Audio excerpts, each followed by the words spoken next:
to dried fruit and almonds, to one battered Nancy Drew novel she'd bought for 10 cents at a garage sale, to a quartz rock she'd found 2 years ago along another road in another town, where her mother had also woken her and her sister in the middle of the night, and they'd never seen that house again.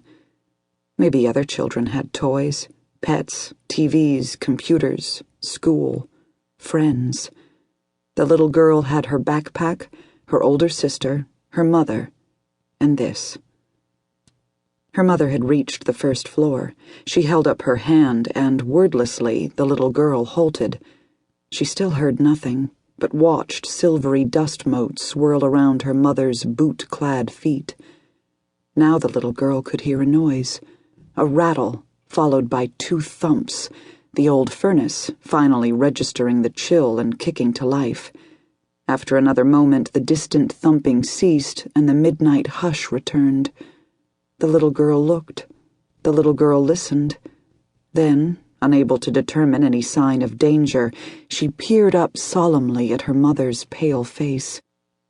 Sometimes, the little girl knew, they didn't flee in the middle of the night because of the infamous evildoers, the nameless threat lurking in the shadows.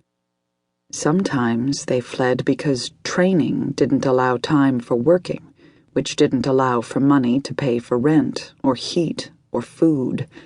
They had a lot of strategies, and keeping the little girl's family hungry, cold, and tired was the most effective of all.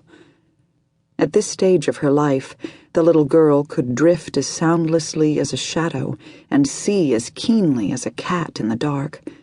But maybe her stomach would growl, or her body would shiver. Maybe, in the end, being too hungry, too cold, and too tired was all it would take for her to give her family away. Her mother seemed to register her thoughts. She half-turned, taking the little girl's hand. "Be brave," her mother whispered. "Child." Her mother's voice broke. The rare and unexpected show of emotion scared the little girl far more than the dark, the cold, the too quiet house. Now she clutched her mother's hand as tightly as her mother held hers, realizing this wasn't a drill. They were not practicing. They were not planning. Something had happened. They had found them. This was the real deal. Her mother moved, pulled the little girl toward the small kitchen, where the bank of windows allowed the moon to pool on the floor and cast rows of finger-thin shadows around the edges. The girl didn't want to go anymore. She wanted to dig in her heels, stop the madness, rush upstairs and bury herself beneath the blankets on her bed. Or bolt out the door. Flee from her home, the tension, her mother's harshly lined face. She could race to the old white house on the other side of the woods.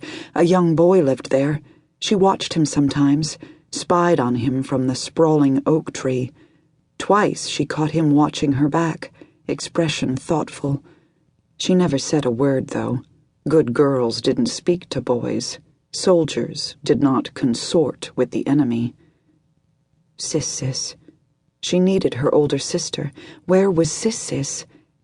"Everyone must die sometime," her mother was muttering.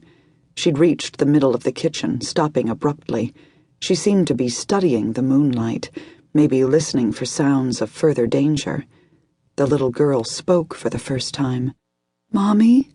"Hush, child. They could be right outside the kitchen. Did you think of that?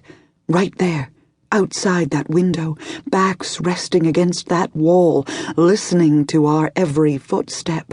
Already getting hard and hungry with the thought of what they'll do to us. Mommy, we should light it on fire. Torch the wall, listen to them yowl in fury, watch them dance in pain." The little girl's mother turned abruptly toward the windows. The moonlight caught her fully in the face, revealing eyes that were huge, dark pools. Then her mother smiled. The girl shrank back, letting go of her mother's hand, but it was too late. Her mother still clutched the little girl's wrist. She wasn't letting go. She was going to do something. Something horrible. Something terrible. Something that was supposed to get them, but that the little girl already knew from past experience would hurt her or her big sister instead.